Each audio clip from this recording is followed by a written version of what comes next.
माई की परिक्रमा किस उम्र में की जा सकती है, कितने दिनों में कर सकते हैं और माई की कढ़ाई क्या होती है और इसकी क्या प्रक्रिया है। यह 3 कमेंट आए हैं, नए हैं, तो इसका उत्तर देना जरूरी समझता हूँ। पहला है कि किस उम्र में की जा सकती है। तो मित्रों, उम्र से परिक्रमा से कोई मतलब नहीं है। परिक्रमा का जो मतलब है वह आपके शारीरिक बल से है, आपका शरीर कितना स्वस्थ है उससे है। आप यह मान के चलिए कि मैंने 85 वर्ष के व्यक्तियों को परिक्रमा करते हुए देखा है अपने परिक्रमा समय में, और बहुत अच्छे से वो परिक्रमा कर रहे थे। उनको किसी भी प्रकार की कोई भी दिक्कत नहीं हो रही थी और बराबर चल रहे थे। परंतु वहीं 50 वर्ष के, 50 वर्ष के जो व्यक्ति थे उनको काफ़ी दिक्कत हो रही थी परिक्रमा करने में और पहाड़ी मार्गों में चलने में। तो मुझे जहाँ तक समझ में आया कि माई की परिक्रमा उम्र से कोई मतलब नहीं है, आपके शारीरिक शरीर कैसा है उससे मतलब है। दूसरा कमेंट था कि कितने दिनों में कर सकते हैं। तो देखिए, ये तो बड़ा ही अजीब सा कमेंट है कि कितने दिनों में कर सकते हैं। भाई, माई की परिक्रमा 3600 से 700 किलोमीटर के बीच में आती है, 3600 और 3700 किलोमीटर के बीच की है। तो अब इसका अंदाजा आप स्वयं लगा लें कि आप पर डे कितना चल सकते हैं, उसी से आप अपने टाइम का अंदाजा लगा लीजिए। और भाग भाग के करना, चूंकि समय निर्धारित का संकल्प जो लोग ले लेते हैं, इसमें ऐसा भी होता है कि हम समय निर्धारण का संकल्प लेते हैं माई के तट पे जब हम परिक्रमा उठाते हैं। तो हमारे विचार से ये गलत है। समय का तो संकल्प लेना ही नहीं चाहिए। ये माई के ऊपर है कितने दिन में माई हमारी परिक्रमा पूरी करवाती हैं। माई की कढ़ाई क्या होती है, तो ये बहुत ही अच्छा है और जानना चाहिए आप लोगों को भी। और इसकी क्या प्रक्रिया है। तो मित्रों, माई की कढ़ाई जब आप छत्तीसगढ़ बॉर्डर अमरकंटक माई के उद्गम स्थल, माई जहां से प्रकट होती हैं उस स्थान पे पहुंचते हैं तो आपको माई को कढ़ाई चढ़ानी पड़ती है। कढ़ाई चढ़ाने का मतलब ये नहीं कि कढ़ाई आप माई को दे देंगे, नहीं। ये पुराने समय में वहाँ के लोकल लोगों के द्वारा इस शब्द को बनाया गया है।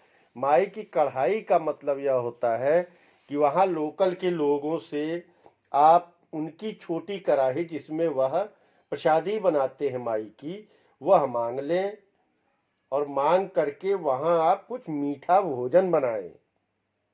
मीठा भोजन में या तो खीर हो गई या हलवा हो गया। ये 2 चीज हमने हलवा बनाया था, हमको आसान भी लगा और चूंकि लकड़ी के चूल्हे पे बनाना होता है तो हमारी तो आदत नहीं थी, बाकी काफ़ी लोग बना रहे थे। मैं ऐसा नहीं कहूँगा कि नहीं बनता है, हमारी आदत नहीं थी। मैं अपना ही अनुभव इसमें, मैं अपनी सारी वीडियो में अपना ही अनुभव बता पाता हूँ। तो मैंने भी कढ़ाई मांगी और वहीं बगल में दुकान है, थोड़ा सा सूजी ले लिया, थोड़ा सा घी ले लिया, थोड़ी शक्कर चीनी ले ली कुछ मीठा के लिए, और कुछ मेवा मिश्री जो भी हमारी क्षमता अनुसार थे वह सब ले लिया और ले करके एक पन्नी में बांध करके हम अपना सारा सामान, 2 ईटा क्या पत्थर होता है, माई के किनारे पत्थर की कमी नहीं है, वो 2 पत्थर लगा के कढ़ाई में, अब लकड़ी के लिए मैं जैसे ही गया और लौट के आके देखता हूं तो मेरी वह पन्नी जो थी वह किसी ने चुरा ली। बाद में मैं ढूंढने लगा, इसके पास गया, उनके कई लोग वहां पर बैठ के बना रहे थे। तो बाद में एक बाबा ने बताया, बाबा आदमी कोई नहीं ले गया है। तो विचार हुआ कि आदमी नहीं ले गया है तो कौन ले गया है। तो दूर देखता हूँ बंदर मेरा वहां पर बंदर मेरी पन्नी का एक एक सामान चेक करके और खोल खोल के चेक कर रहा था। उसके जो मतलब का था वो तो उसने खा लिया, बाकी सब फैला दिया। माई की बगिया में इन हनुमान जी की सेना से अवश्य सावधान रहिए। कोई भी सामान हो आप ऐसे अकेले मत छोड़ के कहीं जाइए।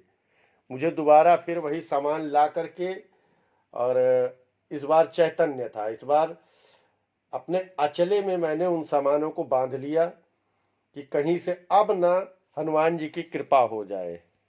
लकड़ी के चूल्हे पे आंच जला के मीठी आंच में वह प्रसादी बनाई, और उसी के साथ में हमने टिक्कड़ भी सेक लिए। टिक्कड़ मतलब रोटी का थोड़ा सा पुराना रूप, मोटी मोटी रोटियां जो थी वो सेक ली, और वहीं माई को भोग लगाया गया।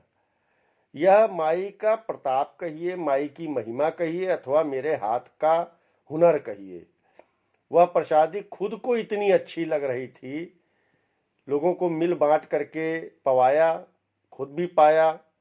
और उस प्रसादी का स्वाद क्या, अच्छी से अच्छी मिठाई जो हलवाई की दुकान पे मिलती है वह सब फेल थी उस हलवे के आगे। हलवा और रोटी पाई गई माई को पवाने के बाद, और वहां पर आरती पूजन माई का किया गया। तो माई की कड़ाही का यही प्रक्रिया है। एक कमेंट और आया है, और ये महाराज ने महाराष्ट्र के हैं, और इन्होंने एक ही प्रश्न 3-4 बार पूछ लिया हमारी 3-4 वीडियो पे आके। महाराज मैं आपके प्रश्न का उत्तर दे रहा हूँ। पूछा है कि ओमकारेश्वर से निकल के कुछ आश्रमों के नाम और कुछ रास्तों का अनुभव बताएं। महाराज अनुभव बहुत बढ़िया है, और अनुभव बताने बैठूंगा तो 10-12 घंटे की वीडियो हो जाएगी, परंतु थोड़ा संक्षिप्त में आपको बताने का प्रयास करता हूं। ओमकारेश्वर से निकले तो खेड़ी घाट मोड़ टक्का पहुंच गए, जो कि 10-12 किलोमीटर के आसपास है। वहां पर रात्रि विश्राम होने के बाद मोटी आली आता है। मोटी आली के बाद टोकसर, गोमुख घाट, कांकरिया, रावेर खेड़ी। रावेर खेड़ी के बाद आपको एक पीपा पुल मिलेगा। पीपा पुल मतलब प्लास्टिक के ड्रम काट करके उनसे पुल का निर्माण किया गया है। और उससे पहले वहां पर बाजीराव पेशवा जी की समाधि स्थल है। बाजीराव पेशवा जी के बारे में अभी नहीं बताऊंगा इस वीडियो में, आप गूगल सर्च करके देख लें। उस समाधि स्थल पे पहुंचने के बाद आपको एक गर्व का अनुभव होता है। बहुत बहुत अच्छी स्थिति में है, और पुरानी लखौरी ईंटों से बना हुआ उनका इतिहास पढ़िए।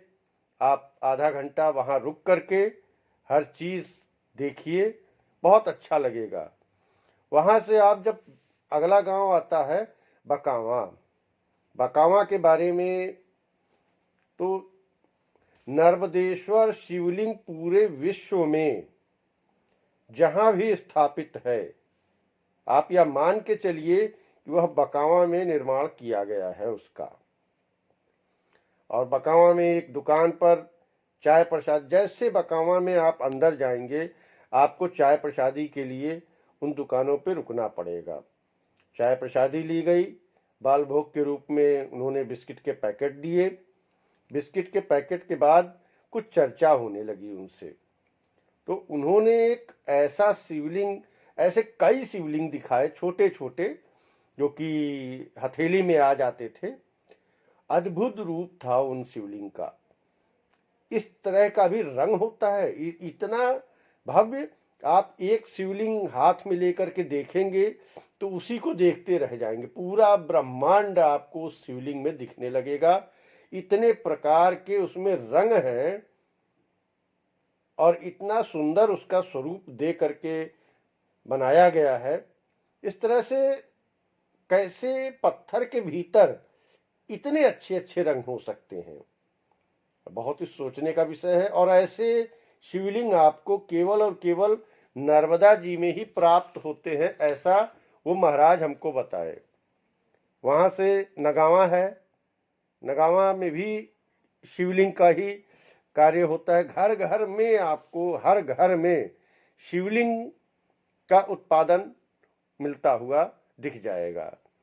आगे बढ़े तो तेलिया भट्टायन, तेलिया भट्टायन जो है वह सियाराम बाबा जी के नाम से फेमस है। वहां पे आपको आश्रम है सियाराम बाबा जी का, और सियाराम बाबा जी का उम्र 100 के ऊपर है, ऐसा वहां के लोकल के लोग बताते हैं कि इनका जो इनकी उम्र है वह 100 के ऊपर है। और जब चलते हैं तो एकदम धनुष की तरह हो जाते हैं, मतलब सीधे खड़े नहीं हो पाते। और उनका दर्शन करने मात्र से ही आपको आपका सारा दुख दर्द दूर हो जाता है। इतने मैंने चरण स्पर्श किए। उनके पैरों में दोनों पट्टी बंधी हुई थी, तो पट्टी का कुछ उनके घाव है, और ऐसा कई वर्षों से है उनके पैरों में पट्टी। पूछने पे कुछ सही जानकारी नहीं मिल पाई मुझे। तो उनका दर्शन हुआ। उनका एक ही कार्य देखा मैंने कि वह जब तक अपने आसन पर बैठे तब तक वो रामायण का ही पाठ कर रहे थे। पता नहीं कितनी बार उन्होंने पूरी रामायण पूर्ण करके फिर शुरू कर देते हैं। कितनी बार उन्होंने उस रामायण को पाठ किया। और रात में 8:30 बजे भोजन प्रसादी जब वह ले रहे थे तब कुछ चर्चा हुई हमारी उनके बीच में। तो पूछा हमने, तो उन्होंने बताया कि कई बार मैं रामायण पढ़ चुका हूँ, और जितनी बार पढ़ता हूँ उतनी बार कुछ न कुछ नया अनुभव, नई बात अवश्य पता चलती है। वहां से दर्शन हुआ, रात्रि विश्राम करके हम आगे बढ़े।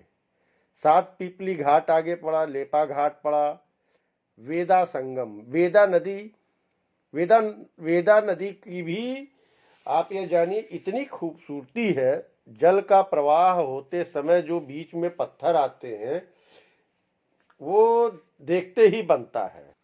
वो छिछली नदी है, प्रवाह तेज है लेकिन छिछली है। छिछली का मतलब आपको पूरी नदी में जहां तक आप पहुंच सकते हैं आपको पत्थर दिखेंगे। घुटने तक पानी है, कहीं कमर तक पानी है, और नीचे जो जहां एड़ी तक पानी है ना, वहां पत्थरों से लड़ता हुआ जल का प्रवाह एक छोटा झरना, छोटा प्रपात के रूप में इतनी खूबसूरत, जैसे लगता है कि उन जगहों पे दूध निकल रहा है। इस तरह का अनुभव आपको होने लगता है। मंत्र मुग्ध कर देने वाला दृश्य। वैसे तो पूरी परिक्रमा में ही आपको ऐसे दृश्य दिखेंगे जिसको कि आप भुला नहीं सकते। आप जिस दिन भी वह दृश्य याद करेंगे आंख बंद करके, वह आपके सामने ही होगा। वह ना भूलने वाला दृश्य है। उससे आगे बढ़ेंगे तो मांडव्य आश्रम आएगा। मांडव्य ऋषि की तपोभूमि है, और बहुत ही सुंदर, क्योंकि ऑरा मिलने लगता है ना। यदि आप किसी ऋषि के आश्रम में जाते हैं तो उस क्षेत्र का जो मैग्नेटिक पावर है वह आपके पावर को आकर्षित करता है, आपके मैग्नेटिक पावर को आकर्षित करने लगता है। यहाँ पर आपको मांडव्य ऋषि की एक बहुत ही पुरानी गुफा मिलेगी। आप जा सकते हैं, आप दर्शन कर सकते हैं उस गुफा के। आप गुफा के अंदर बैठ करके आप यदि कुछ मंत्रोच्चारण भी करना चाहते हैं वो भी कर सकते हैं। और इतनी पुरानी गुफा है, अंदर आप जाएंगे तो लगेगा कि जैसे ओस की बूंदें जिस प्रकार पत्तियों पर आई रहती हैं, उसी प्रकार पूरी गुफा की जमीन पे आप हाथ रखेंगे तो लगेगा कि आपको एक एक हल्का सा जल की परत चढ़ी हुई है। बहुत ही शांति है। आप आंख बंद करके बैठेंगे तो आपके हृदय की धड़कन भी आपको सुनाई देगी। उस गुफा में इतनी शांति है, बहुत अच्छा लगा। यह मेरा अपना अनुभव है कि मुझे वहां बहुत ही आनंद आया। और माई के किनारे चलेंगे तभी आप उस मांडव्य ऋषि जी के आश्रम तक पहुंच पाएंगे। रोड मार्ग से वह आश्रम नहीं पड़ता है। आगे बढ़े तो शालीवाहन, नावड़ी टोला, सहस्त्रधारा, ढालखेड़ा, बगलाव घाट, अकबरपुर, कठोरा, चिंचली, ग्यारहलिंगी, नंदगांव के बाद ब्राह्मण गांव आया। ब्राह्मण गांव में बहुत सुंदर घाट बना हुआ है और सुंदर विग्रह लगे हुए हैं। शिवलिंग जो है बहुत ही सुंदर। वहां पर रात्रि विश्राम हुआ हमारा। रात्रि विश्राम वहां रोक लिया गया हमको, नहीं महाराज आज आप यहीं रुकिए। तो रात्रि विश्राम होना था। जब हम घाट पे पहुंचे तब तक हमारे कुछ मित्रों ने हमारे अकाउंट में पैसा डाला था कि आप वहां मछलियों को भोजन कराइएगा। ऐसा भाव होता है, ऐसा कई लोगों के अंदर भाव होता है। तो उन्होंने अपने अपने तरफ से कुछ पैसा दे रखा था, हमको भेजा था। और जब भोजन कराने के नाम पे वहाँ लैया, मुरमुरा, इस तरह का वहाँ लोकल का फूड मिल रहा था। वो जैसे ही पानी में डाला है, आप विश्वास नहीं करेंगे, इतनी मछलियां कि वो दृश्य देखने वाला था, आनंद देने वाला था। वह दृश्य इतना आनंददायक था कि उसका बखान नहीं किया जा सकता। घंटों बैठे रहे और घंटों मछलियों को भोजन कराते रहे। जब थोड़ी चली जाए फिर थोड़ा सा फेंकें तो फिर दूसरी नई मछलियां आ जाएं। यह प्रक्रिया करीब 2 घंटे, आप विश्वास नहीं करेंगे, 2 घंटे उस घाट पर बैठकर इसका आनंद लिया गया। और उसको बताना बड़ा मुश्किल है कि हम उस आनंद की क्या व्याख्या करें। तो इस वीडियो में प्रभु इतना ही। अगली वीडियो में आगे रास्ते के बारे में बताऊंगा और अगला अनुभव भी आपको बताऊंगा। तब तक के लिए नर्मदे हर, नर्मदे हर, जीवन भर घर घर नर्मदे हर, नर्मदे हर।